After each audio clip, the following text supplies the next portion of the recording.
So Luciano, you will present us your work on digital processing with Yeah, I can Cuis-Smalltalk. show a little bit of what I'm working on.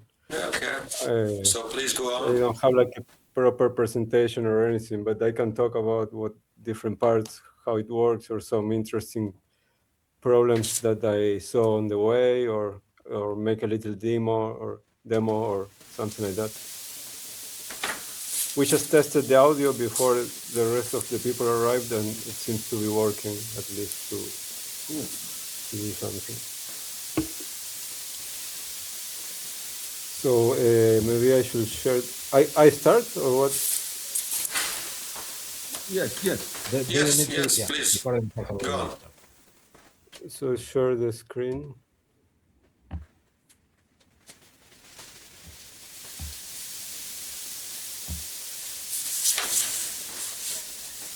Okay. Can you see quiz? Yep.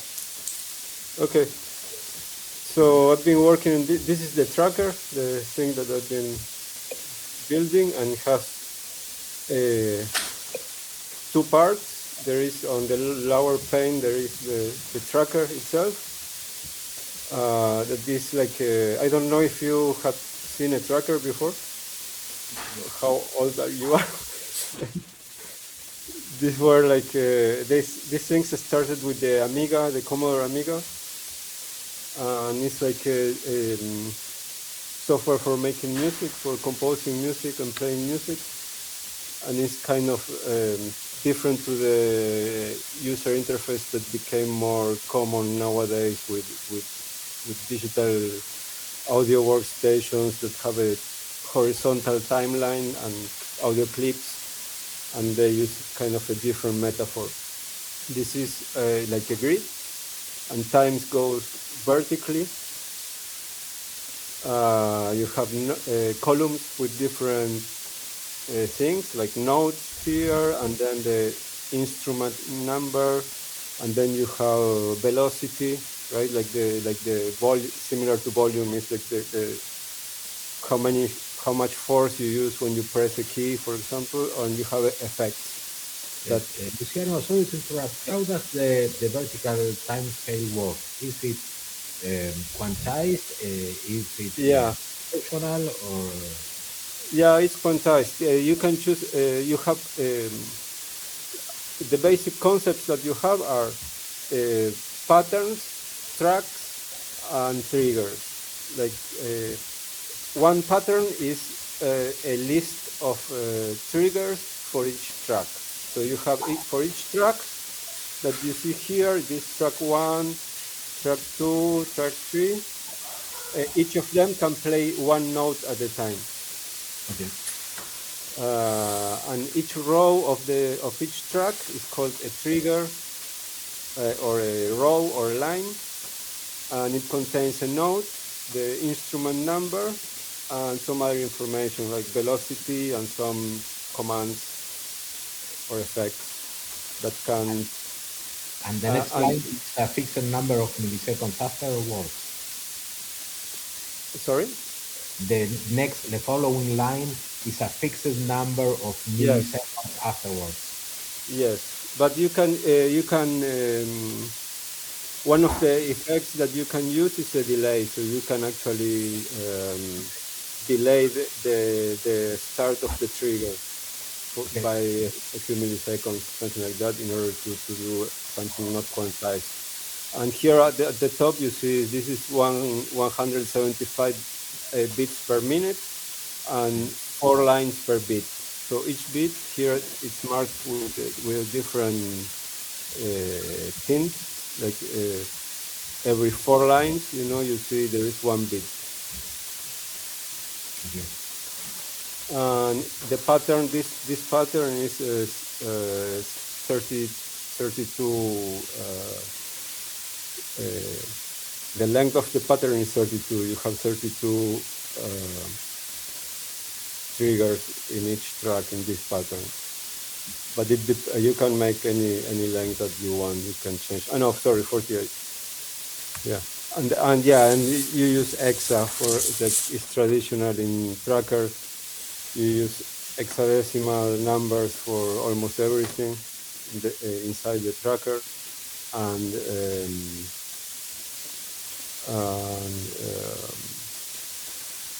monospace fonts, right? And it's like a grid, like a spreadsheet. And those, you said the line of each bit is the line size of each bit is 48. And what does that mean? 48. No, the number of lines in the pattern is 48. So if I play this pattern, it's going to play. Okay.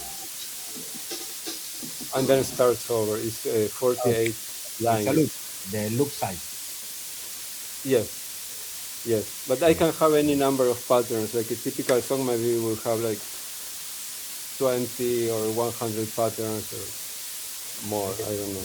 You can have any number of patterns, any number of tracks. Also, I can add new tracks. And in some trackers, you can also have an arbitrary number of notes or an arbitrary number of effects for each trigger, but I didn't do that yet. I'm not sure I want to do that. It's complexity that maybe I don't need.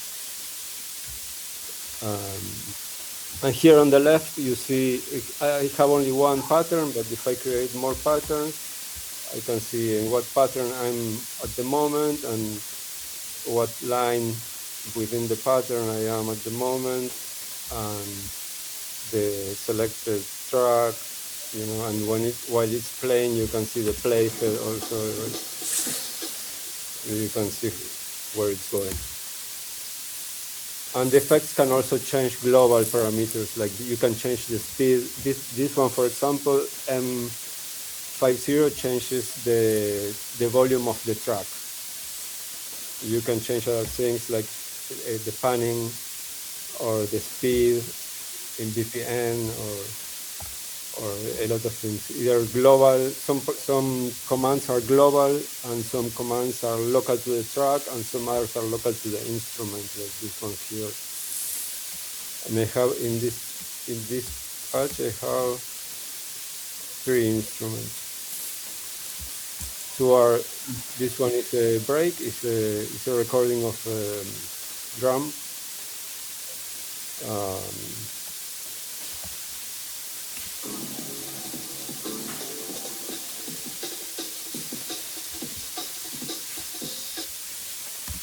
And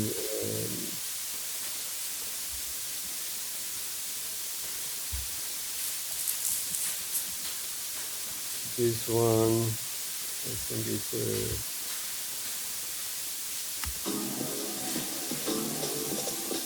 the solo doesn't work, sorry.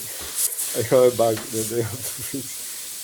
Luciano, let me ask you something. Are the sounds sampled, synthesized? You synthesize them? You load from a library? What did the both? This is this one. Let me see. This one is the drum. It's a sample. It's a break. The most famous break, the Amen break, is like used in thousands of songs. This one.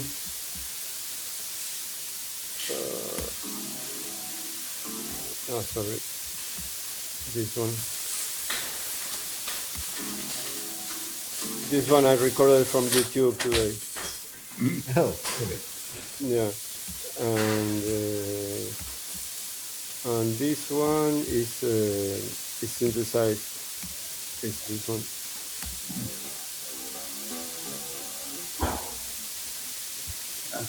And what elements do you have there? I see something looks like a complex waveform. Yeah, this one is a super saw. It's based on an oscillator. This is just an oscillator. It's just the waveform. It's based on an oscillator from a synthesizer from Roland that became very popular in trance music. I don't do trance music, but the oscillator is really cool. And some people reversed it by looking at the waveforms like 15 years ago. And very recently, like 2 weeks ago, someone presented the proper reverse engineering. They decapped the chip and reverse engineered the DSP because it was Really? closed. No one knew how the DSP worked, and they confirmed the coefficients that the other guy found empirically 15 years ago, and some Wow. other details. It was Is, super is, that, interesting. So I is that did it. a custom microcontroller? I'm not. It's using several synthesizers from Roland. I think from some other. It's from 90. The original synthesizer where this appeared the first time is from 96. And Cool. let me delete. Yeah, and it's a 7 sawtooth waveforms out of phase. Maybe Yeah. I should let me make a new one and then. And it moves around when it runs, right? Yes, yeah, that's a fun thing that I can show. Let me connect this quickly, make a new one so I can show. So here is the other part of the project that I did. I started a few months ago. The data flow thing. No, I don't need.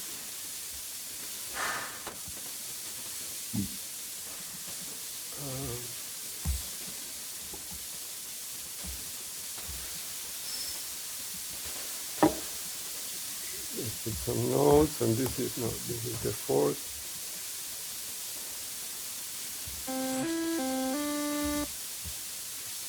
So here there are 7 waveforms.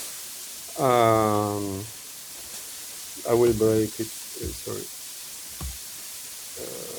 I will make it short so we can loop it. Here there are 7 waveforms, but they are not out of phase right now. So if you put, for example, let's see if this works. If you look at the output, it's kind of hard to see what's going on. And then I make them out of phase, and you can see how they get out of phase. And here, actually, I'm drawing the actual phase of each waveform in real time. And you can see, I don't know if you can hear, but when they align together, they make this like beating sound. Amazing. And it's really cool to see it like this. You actually see when they align together and you hear it. Because otherwise, with just the oscilloscope, you really cannot see what's going on. You know what's going on, but you cannot see it, right? Oh, wonderful. Yeah, it's really cool to see that. And it's really fast to draw. It's fantastic with vector graphics, with the new, I think probably the new, I am on a Mac, and I think they changed, Elliot changed the drawing primitives, right? To use a thread now. The display update primitive rather than the thread. That's in the Because VR. I'm kind of amazed that I didn't have underruns or anything so far, and I'm drawing a lot of things on this thing. So your user interface would also be good for software-defined radio. A lot of people yeah. software-defined radio with just a different Yeah, frequency no radio range. uses something like this. Yeah. Right. Yeah, it's pretty nice, and it's all zoomable. Like you can move it around and zoom in, zoom out, and vector graphics works great. I'm amazed. I out the library and I never thought it could be used for something like this. Great. Wonderful. Yeah, it works great. It's working really nice. Yeah, and I don't know what else I can show. Maybe. Did you do some other synthesizer elements? Yeah, a lot. I haven't been testing them recently, but I have. You can see here some oscillators, like the web table oscillator. This one is also nice to see. Maybe I just delete this.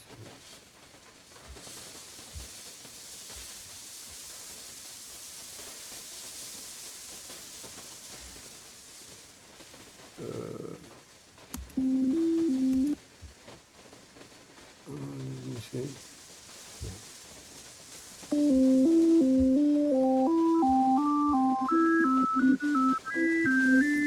This is a web table, so you move this, you have a lot of waveforms, each one is one cycle of the wave, right? And you can change it, or you can do it automatically if you want, like have a lot of different kinds of modulations, like for example this.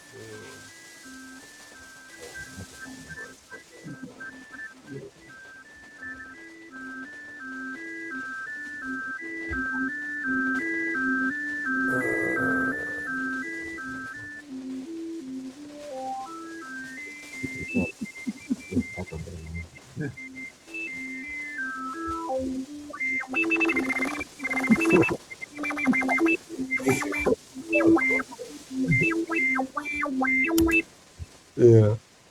This But is this is amazing. another modulation is another big thing that I implemented. It's not trivial to do. Every control in maybe I can talk a little bit about this. And I have things like this, like I integrate, like I can inspect the thing, this oscillator, for example, and it has an output buffer, the phase, the current phase, the last note that it received, the frequency. It can be. You have also other kinds of modulations that you can connect oscillators with other oscillators to do FM, for example, things like that. This is the table with all the waveforms that you see in the drawing there.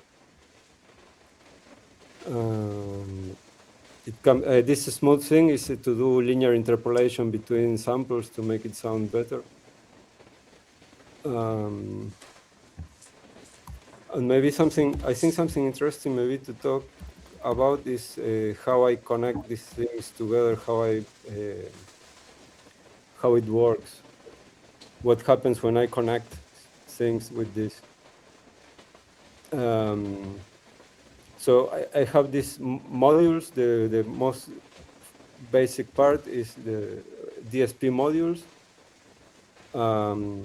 And they can, for example, a generator only generates sounds, or also only has sound output. It doesn't have sound input.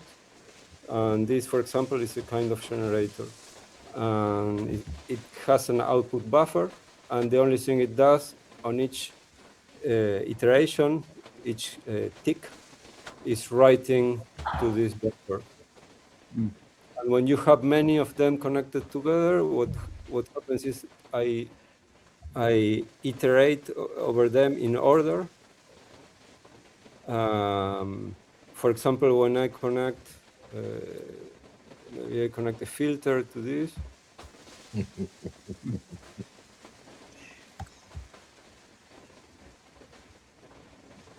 And then connect the filter to the output. What happens when I do this is that the input buffer of this one here is the same buffer as the output buffer of this one. The same instance. The same instance. It's 128 samples each of them. So it's like 2.6 milliseconds, I think, something like that, at 44 kilohertz. I will disconnect this.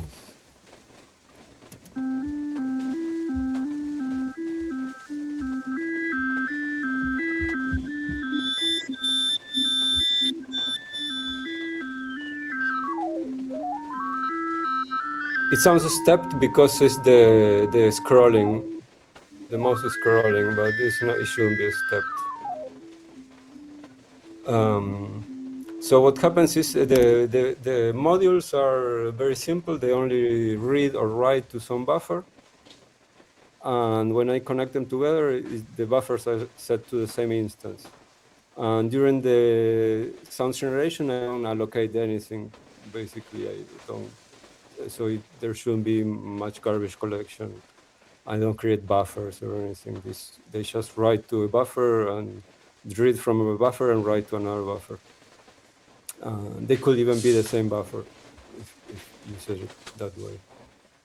That's how it works. And those are the white connections are audio signals, and the other ones are events. Like basically, there are messages. I implemented with the event mechanism in Quiz.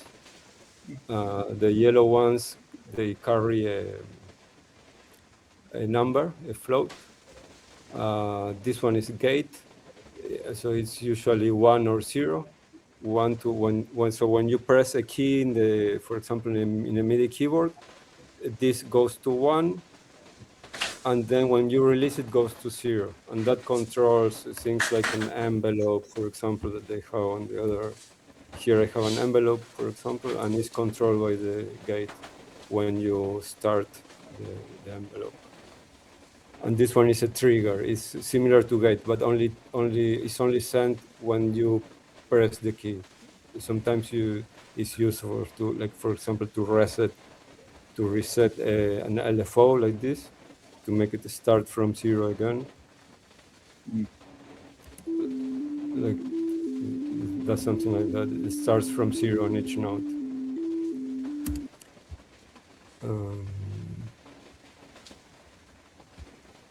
Yeah, I have different kinds. Like, well, it's a lot of things. I don't know. And I have filters. Here you see a lot of some of them famous filters. But I didn't test them very much. Some of them are not stable. I need to fix them. It's easy to fix. I just need to avoid changing the parameters too fast. So I have to put like a sort of filter before them to make the change smooth, because otherwise they go to the floats become nans and they crash. This one, for example, sounds really good, but it has that problem. I have to spend a couple of hours to fix them. It's not a big problem, just I didn't. And I have overdrive, decimators, like bit reducers, folders, some samples, and like a spectrogram.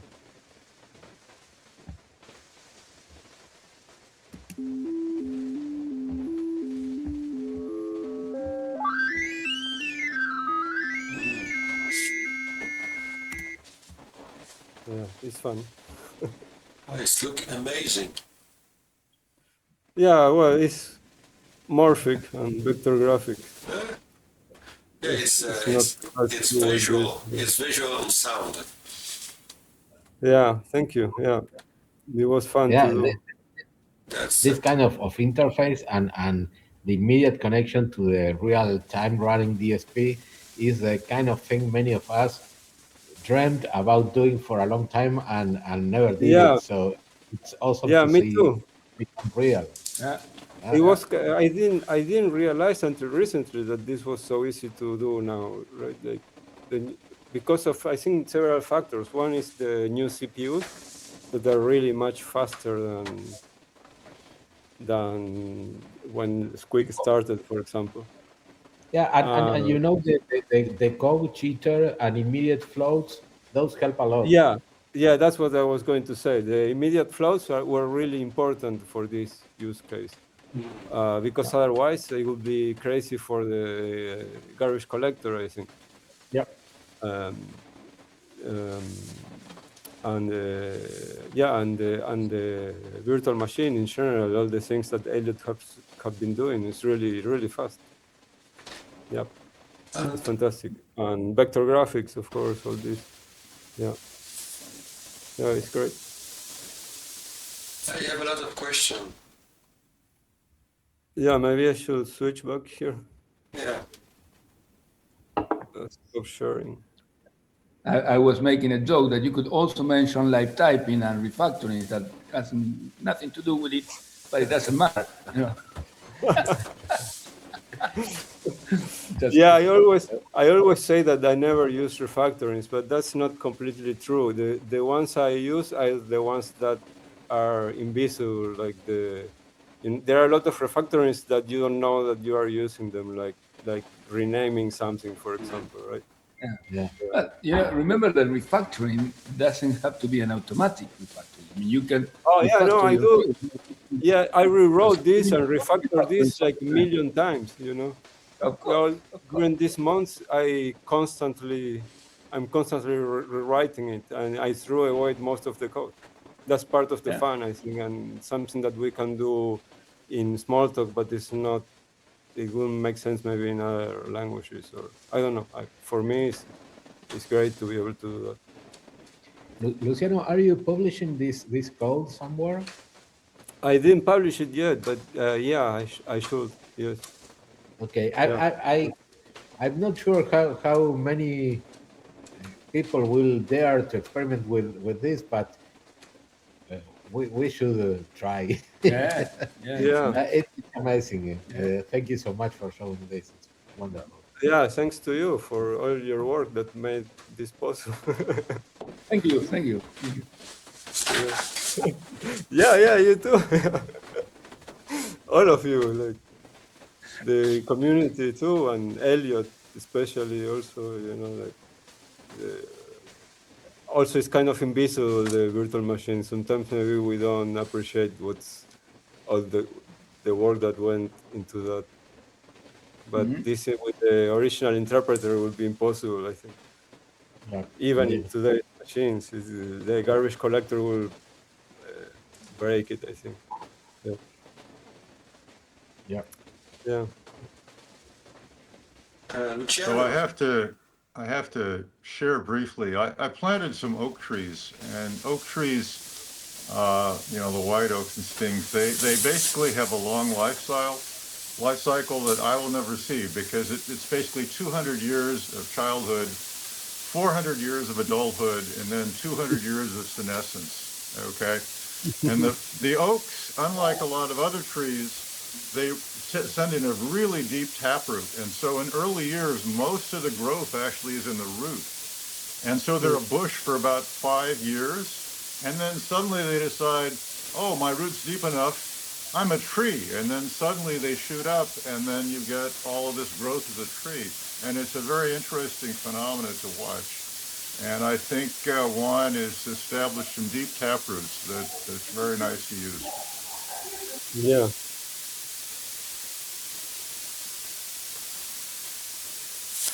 That's beautiful to see. Could I show some stuff on color when you get a chance? I don't want to push you off, because Luciano, you've been doing wonderful things, and you've been waiting a while to show your stuff, so I don't want to. No, it's okay. Yeah, pretty much showed, I think. I have a few questions, Luciano. Yeah, sure. I don't know. Yeah. Yeah, Anytime. So what you show us is only running on one CPU thread.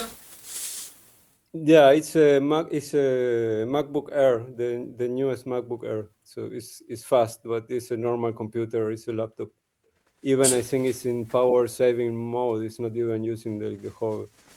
And I did some tests, and I can run. This was running 3 or 4 voices when I was playing it. But only one thread of the CPU is I did- used.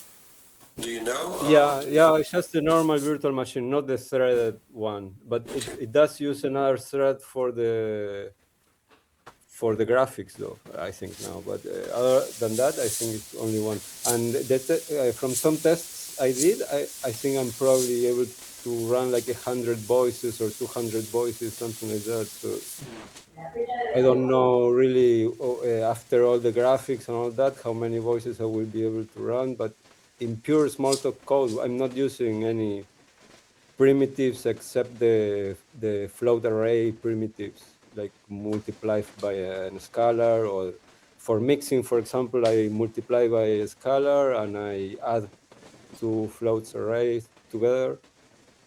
Those are the only primitives I'm using besides the normal float and integer and basic primitives. So you on the mailing list you wrote us that you want to write a plugin, a sound plugin.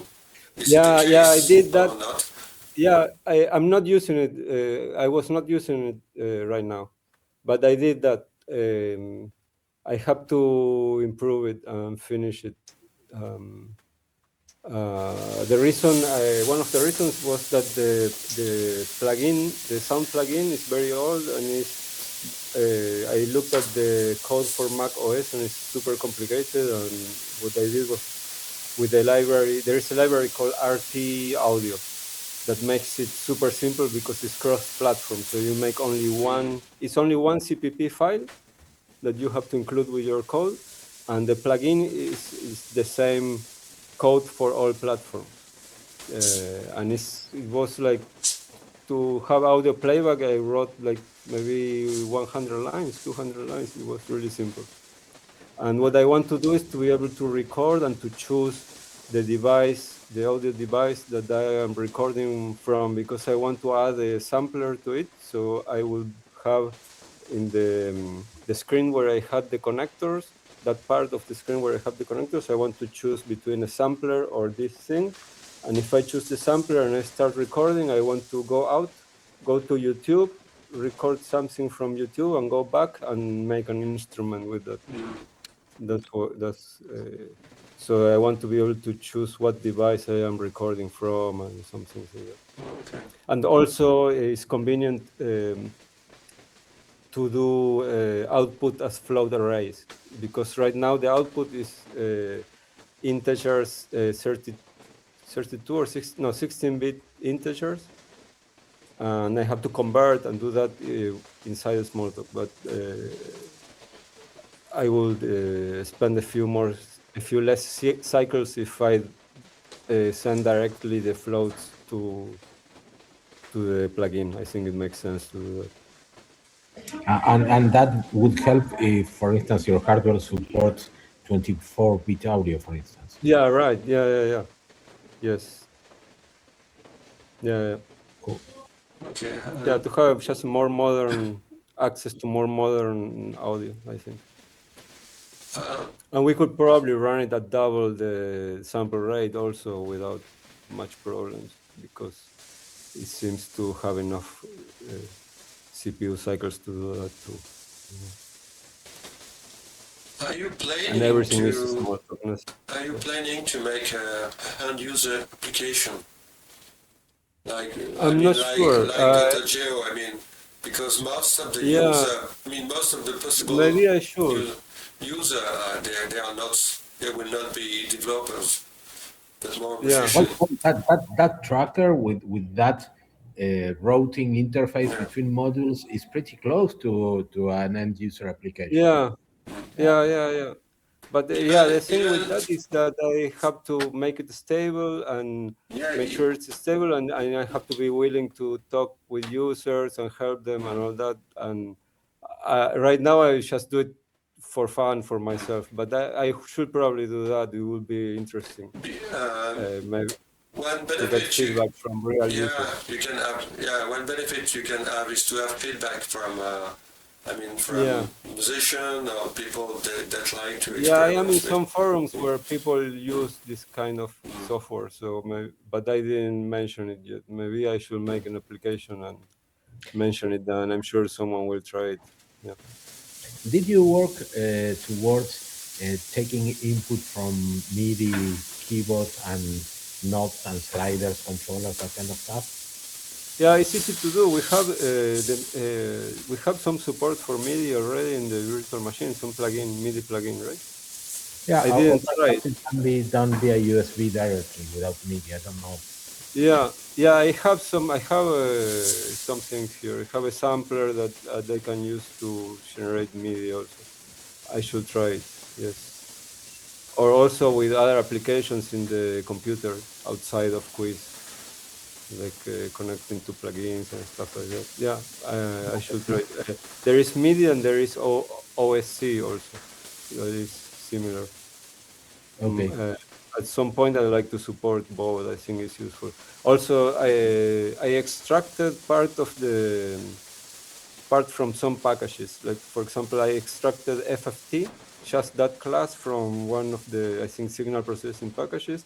And from the audio package, I extracted the WAV reading code and I made a WAV reader, and I extracted the sound player and I made an audio player that is independent, just one class independent of all that. I think maybe it would make sense also to extract the MIDI stuff to be able to use it as a separate package without, because now I'm not using the sound package. I extracted what I needed, that was the sound player only.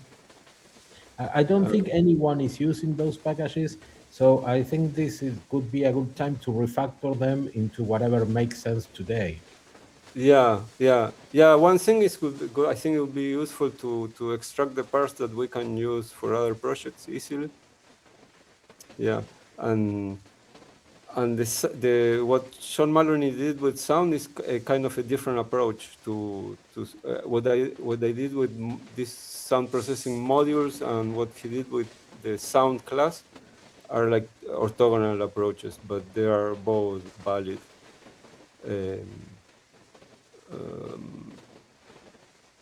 So yeah, I wouldn't want to lose that. I think it's like another point of view that is nice to have, right? Yeah. Yeah. Refactor carefully Yeah, refactor. absolutely. Yeah, it would be nice. Yeah.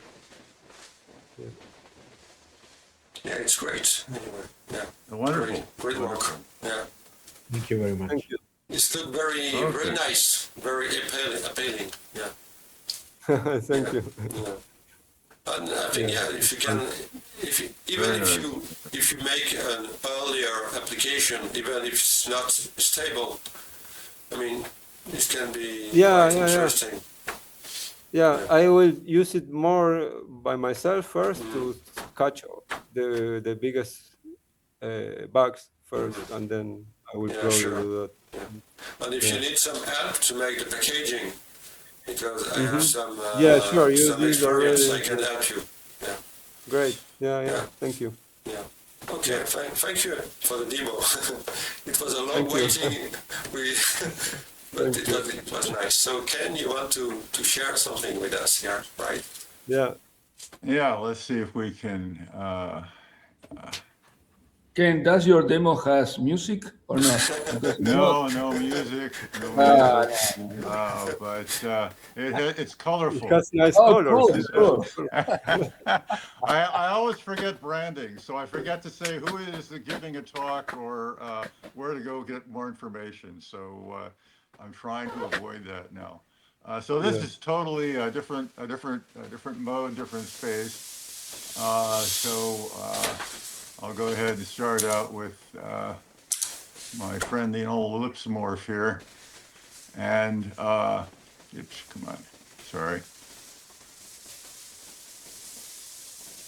And I loaded UI tools, so I have the meta properties in here, so I can go ahead and I first want to show what's wrong with sort of the older color model, or what's different about it.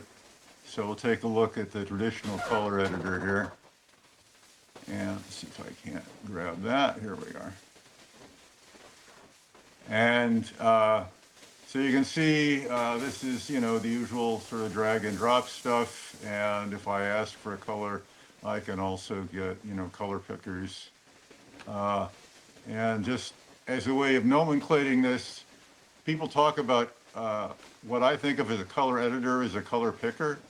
And I think of this as a named color dictionary. The tooltips give the names, and there are a number of them, and you can take your choice. And that I think of as a color picker, and this thing I think of as a color editor. And yeah, we got a little artifact there. We got. Let me get rid of that. Anyway, and so that's the thing we've had so far. But now, well, let me just show you what the problem is with the traditional color picker, basically. So here's RGB space, and so we have 2 dimensions are red and blue, and the slider is the cut through the 3rd dimension. So you have a color cube, and we're just looking at one slice, a 2D slice in a color cube.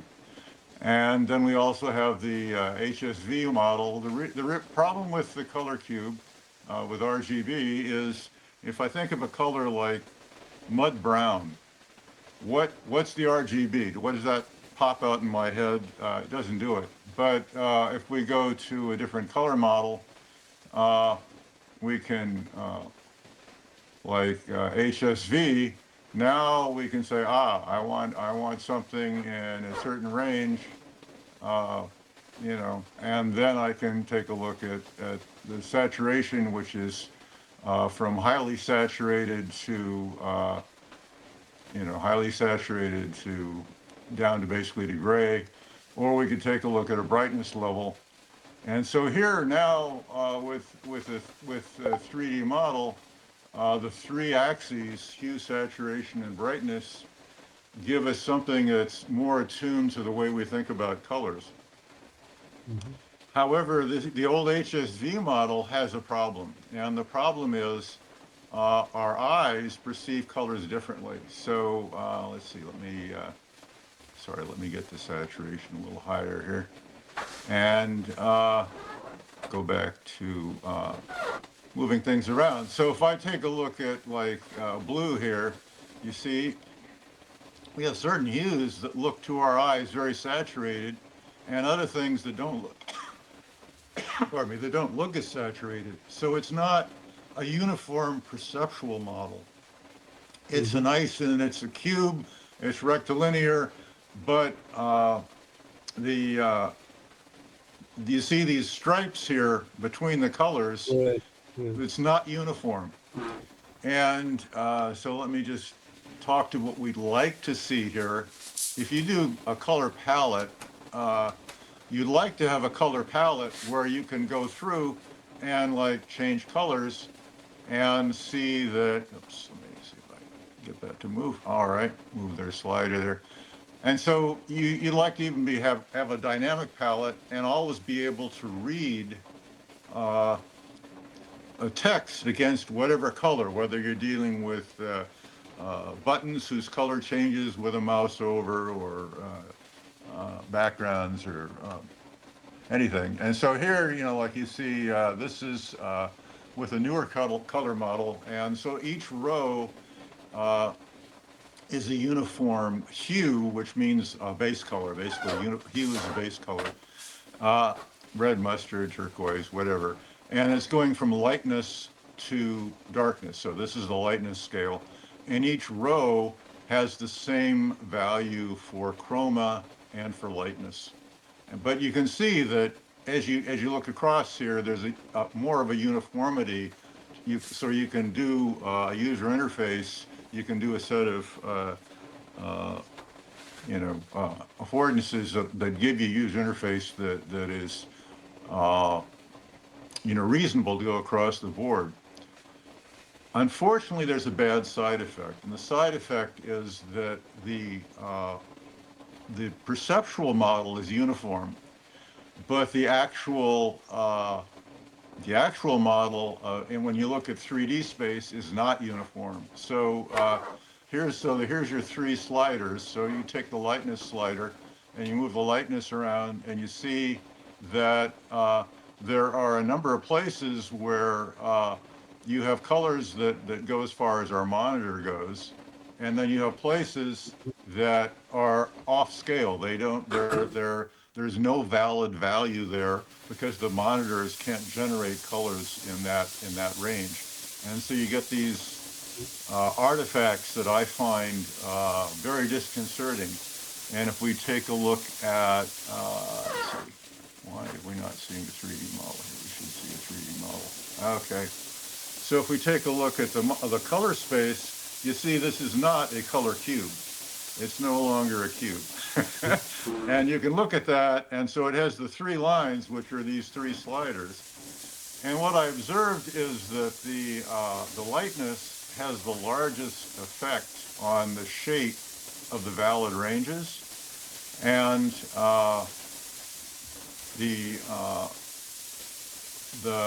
hue and chroma. If you change hue and chroma, it's not changing the shape of these spaces where we have a valid range. So that gave me an intuition, which is to say, okay, rather than looking at a 3D model, a rectilinear space, we have hue. You think color wheel, polar coordinates. Take a round slice through a cylinder. And so that's what I'm doing here is I want to be able to. This is my attempt at this is to. Sorry, this system's a bit slow. Anyway, there we are. It's a bit slow now. We're doing video here. So we have a lightness slider. Which shows you the irregularity about what's actually able to generate. But then we have the color wheel, and the radius is the saturation. So I can get more saturated to more gray this way, and we can rotate it to any part of the color wheel we like. And for small adjustments, then we can just use the up and down arrows there, and change the alpha. We can still write in all of these fields, so we can go ahead and let's see.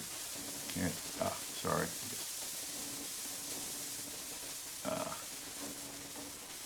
So say 40%. So we can change the values in these fields, and then get back to here. And so we can put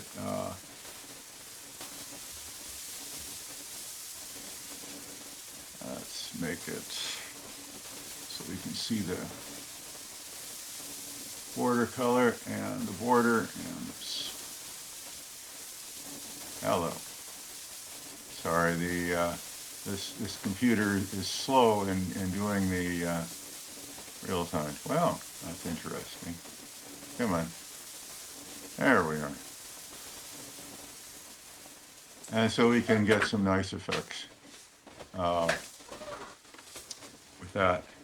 And so now we have a place that we can go through, and now we want to do a thing. The whole thing with the meta properties, of course, is that you can click and get an editor or a picker, and or you can drag and drop and say, okay, we want to see what that looks like in this model, or we want to play around with it, and we can take the same thing and we can bring it over here, and notice the RGB value is the same in both, and we can play around and look at go from one color model to another, and have everything conform and play around and all that kind of stuff. So that's the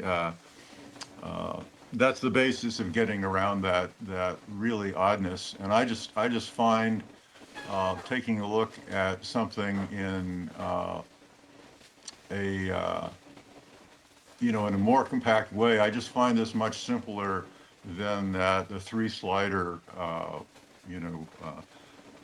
that the value that they had showing the models and the professionals there.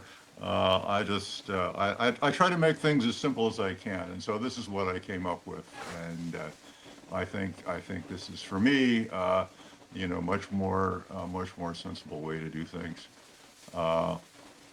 And I find myself oriented, and the fact that the lightness changes the shape of this thing, that's the valid range of valid colors that our monitors produce and our eyes can perceive, and still have a uniformity of the color space to be pleasing. So I'm hopeful that we could do, maybe somebody can get together and do color themes for Cuis, that we're having things now that are conformable and so forth. So that's what I've been playing with. It's just been kind of fun. So totally different space to get your head in. But you see, I'm a direct manipulation kind of guy, so I really appreciate that. And you know, the ability for me to, oops, sorry, this is in the corner, so it's a little harder to, got to get it away from the edge there, to you know, be able to drag and drop, so I can take the you know, bold. Oh, that was bold. How about the font? I can take the font and drag it over here and drop, and you see the font changes and so forth. So I like direct manipulation. It makes it a lot easier. That is so cool. It's just for me, if I can do it directly, you know, I can come through here and you know, make this italic and forget the bold and accept that. And now I can drag that emphasis over here, and you know, it just seems to make sense to me to be able to do things directly. And so that's why for I did the the meta properties for basically for visual aspects, that, you know, just the thing that you can go through and you want to change the morphic standard position, you can change it directly, or you can do a drag and drop and move things around and all of that. So it's just anyway, that's what I've been playing with, and it makes more sense to me to understand, you know, for example, these color models, to be able to take and just, if I drag a color, okay, well, that doesn't make much sense to me. Let's try a different color. easy to correct that. Drag and drop works for me, and if I don't drag and drop, then I can click and basically get an editor for the position, or I can, you know, as they say, drag something out. And if I try to drag a point onto a color, and it doesn't work, and all of that kind of good stuff. So, Anyway. Ken, the Yes. name of this color model is OK-LCH. Is it that? Yes. Yeah. This is the OK-color model. They wanted something that was adequate. It's not perfect, but it's okay. So that's the other thing. So this is, yeah, OK-LCH. Oh, okay. LCH. So if you change the U, can you change the U on your dialogue? You mean this? Yeah. Anyway, with the sure. with the hand or whatever. Yeah. Sure. Oops, sorry. My mouse keeps moving around. Okay. So yeah, you can do that. So, there's still an artifact. It'll take a second it's to okay. garage, And you can like that. drag so there's still also. a couple of things. If I go, let's see. I want to go. You can do like that. Okay. So if I and there's a little bit of modular arithmetic in here, so you can you can go up here and it goes correctly. So the dots you have, the dots you have around the circle is some fixed point of view. Yeah, I guess. Yeah, the dots on the outside are just an orient. Say, okay, I want a yellow. Okay, so I come up here and I say, well, gee, yellow has to be in here somewhere, but I need more lightness to do that. And so I say, oh yeah, there's some lightness, and then I want it more saturated, and you know, I want it to get it even lighter. Okay, and so now I can, you know, I'm about to the space of, you know, for yellow that I want, or whatever it happens to be. It's just easier for me to orient and say, oh yeah, I don't remember off my head how many degrees green is. You know, some people they you know, they just pops up and how many degrees green is on a color wheel, but my brain doesn't work like that, so I need a clock face. So this is like 0 to 12 around the clock for me. It's just for orientation, not for doing anything directly. So it's just a dot. And the color you have on the shape inside the circle is supposed to be uniform, something like that, right? Right, right. The color is in here is basically a uniform color scheme, so you're manipulating only one of three things at a time. You're manipulating the chroma. You see it goes to basically gray toward the center up to saturated, and the color again has the most effect you saw on the previous. We come back here to this color editor. You see the color, changing the color slider has the most effect on the shape of what the valid ranges are for hue and chroma. And I just find this thing with the dropouts, and so you have you chroma to a certain point, and then you have these areas that are invalid. They don't have numbers that correspond to our monitors or our eyes. The P3 is over the white line, or here at the bottom you have show P3. That is the white line on top, or what? Okay, well there are a couple lines around Yeah, here, and what that these is lines P3, right? represent is the new Apple monitors have more colors. Right. They Yeah. have a larger color range. So if you're up here above this white line, uh, the You have typical access to RGB more colors. monitors are not going to be there. They're going to be here, and so Yeah. that's as far as. And if you got the newer Apple monitor, of course, then you got more colors. So then that's you can go beyond that. But that's also sort of a warning line about how far you can go. Yeah. But But I just eventually we all find have more colors, I think. So it's yeah. good So to know I the just find beginning. this yeah. I just find this way the rectilinear view of this to be the 3D model, since it's no longer a full cube.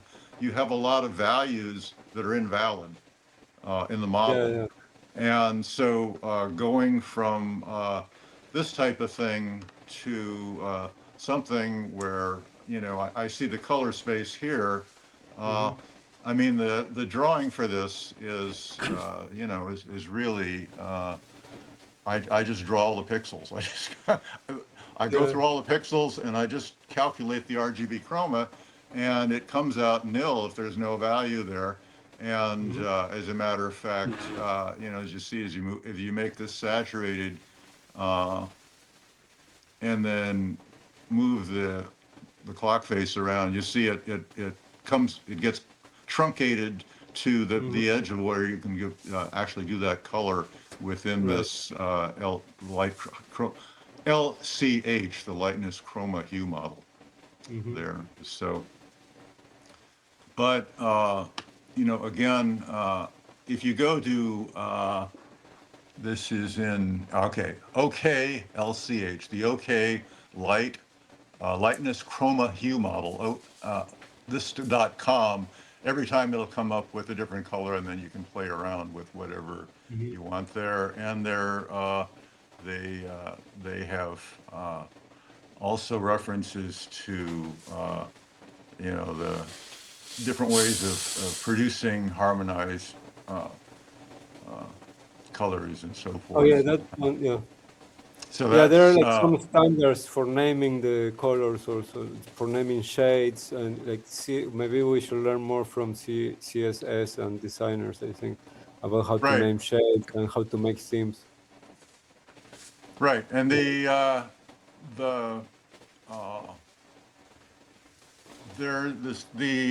when I did the original color picker, the color editor, it was CSS3, I think it was, for the web colors, Mm-hmm. and now it's like a proposed CSS5. And so they Yeah. now have the OK-LCH. You can specify the colors in LCH for Mm-hmm. web Yeah. pages, and so that's useful. And as a matter of fact, here you see I have the closest web color with the CSS3. Mm-hmm. Get some of this stuff out of the way.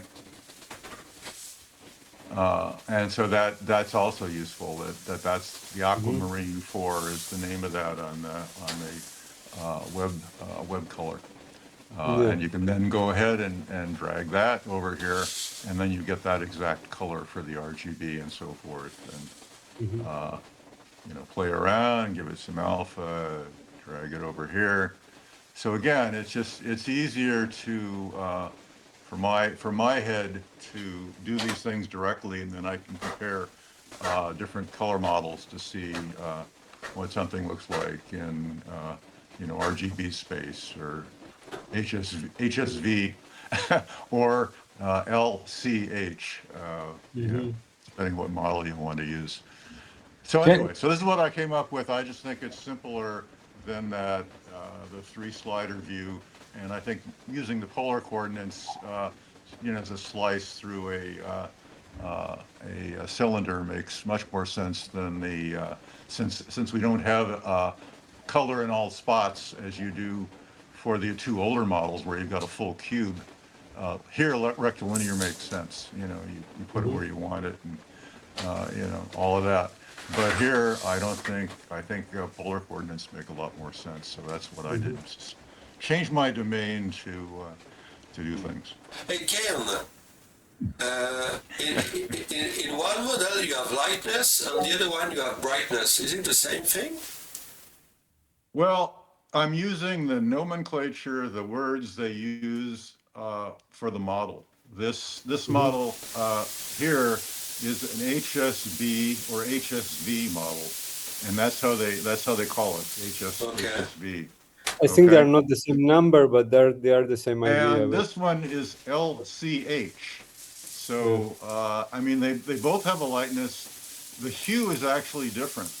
Originally, I had these models, the circle around here of colors drawn with the hue from the HSB, but they were offset.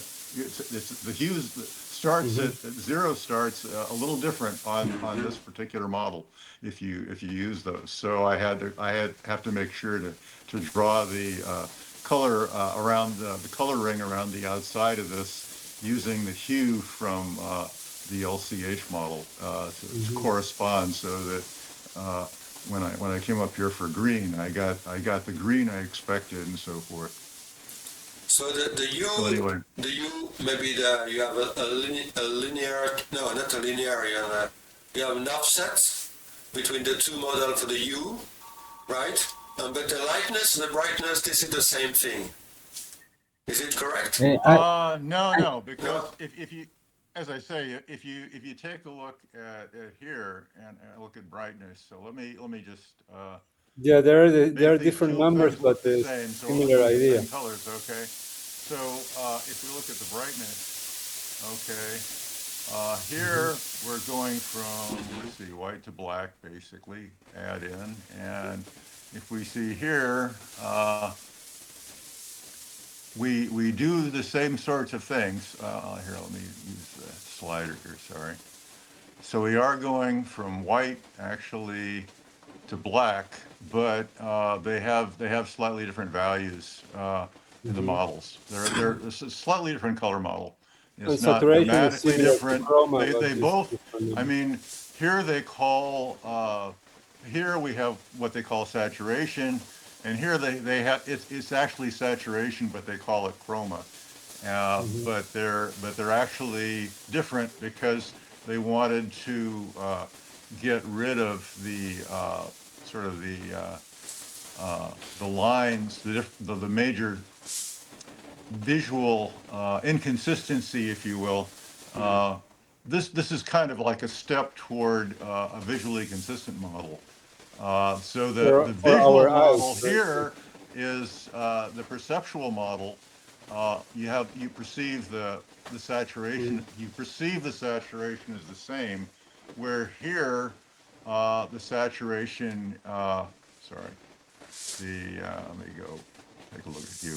The saturation is perceived non-uniformly. There are some colors that look really saturated to our eye, like we come down here, and other things like this doesn't look as saturated to me. If I come down for the, for yellows or like that, looking at the major color swatch there, if we take a run through the different hues, the different base colors, you see some things don't look as saturated as others. And so that's the reason that the model is not RGB. It's not a cube. This model is a cube because they've essentially distorted from our color perception, so it's not uniform. So, but they have numbers that are they have numbers that are valid in the entire range of the cube, whereas the LCH, you have invalid ranges, but our color perception is uniform. So it does take a while to go kind of back and forth to see what the differences are. But anyway, that's I just wanted to show that. So this is now in the color palette. So if you feature require UI color palette, or if you do like I do, then you feature require UI tools, then you can get these extra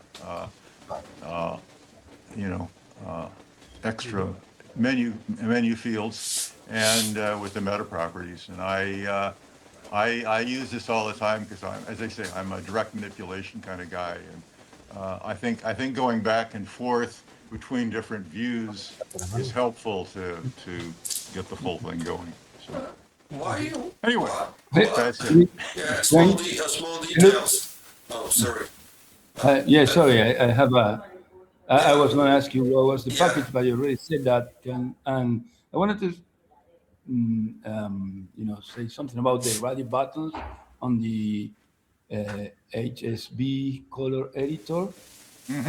It looks to me that it should be the other way around, because the one that is white is the selected one, the radio button, instead of the one, it's Oh yeah, blue. I thought also when I saw it the first time, I thought that I had the same thought. I was surprised to see that it was reversed. Why did you do it like that?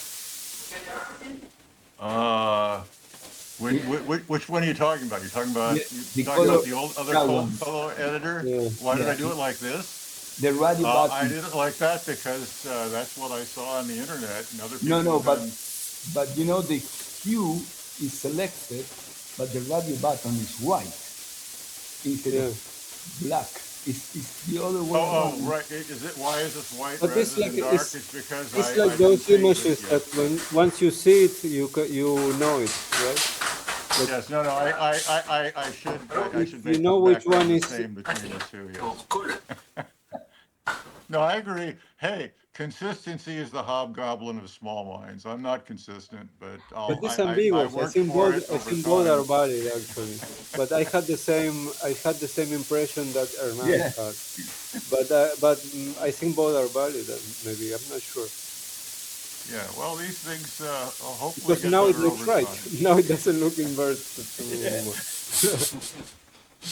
Anyway, but so fun stuff. But I started looking at this LCH model, and it was driving me a little nuts. So I had to see if I couldn't find a way that made it simpler for me to deal with, and so that's what I came up with. So Cool. anyway, Nice. that's it.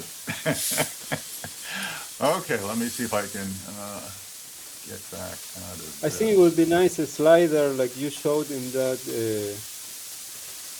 video for the theme, because I think for most of the use cases, I think you want to give the user the choice of hue, but the other parameters you can generate programmatically, like from depending whether the theme is dark or light, and depending whether you need a shade or an accent color or things like that.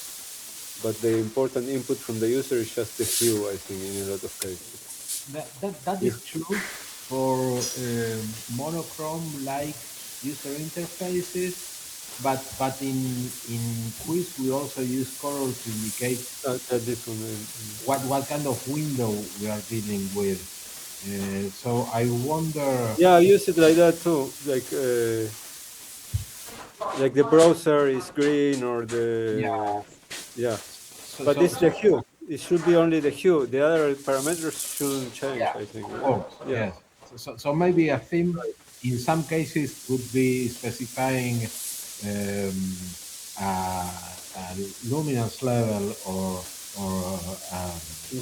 chroma and let tools pick their hue. Yeah. Maybe that would work, and maybe that's a way to also do dark modes or that kind of thing. Yeah, I think Yeah, the luminance depends on whether you are on a light or a dark theme. Yeah, I think so, yeah. well, it would certainly be easy to add, something for the color to change just the hue, rather than having this whole thing come up. Uh, Yeah, well, it because depends what you're doing. because if This you're is going very here, useful to see you what see what is if you actually happening, right?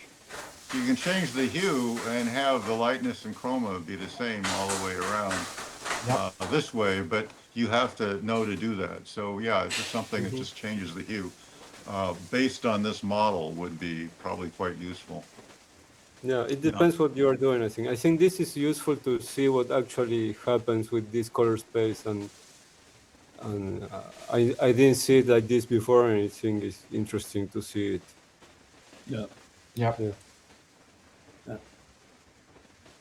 Anyway, thanks all for that. What can I tell you? I'm not a color expert, but it's kind of fun to play with. Yeah. Mhm. If it ain't fun, I ain't gonna do it. Great. Thank you, Okay, Ken. so Thank you, Ken. This, okay, this you're was very very nice. welcome.